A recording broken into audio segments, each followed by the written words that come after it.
One day a couple of years ago, I got a telephone call, or actually it was an email, from one of my students directing me to a website about an essay contest. It was from the Templeton Foundation. John Templeton's a billionaire who started this foundation. Open to amateur writers, professional writers, $100,000 grand prize.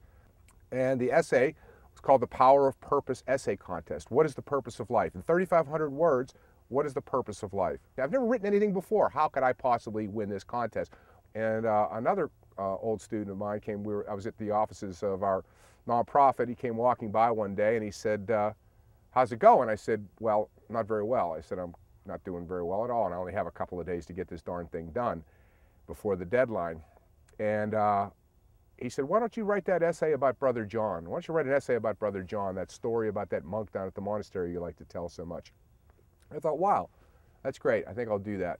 So over the next 2 days or 3 days, I wrote this essay, and then I submitted it right before the deadline.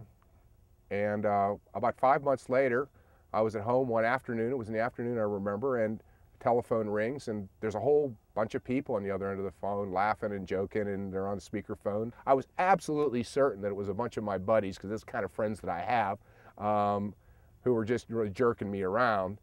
But it turned out that I had won the essay contest. I won $100,000. There were 8,000 people that submitted essays from all over the world, from all 50 states in the Union, professional writers, and I'd won. Next thing you know, I'm flown up to New York City, and I go to the Four Seasons restaurant. I meet Rick Warren, and Rick Warren gives the address and gives me a signed copy of his book and everything. It was very, very cool stuff.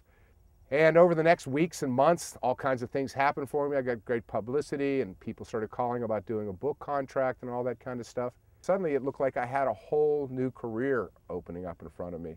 It looked like an overnight success. It looked like an absolute, miracle.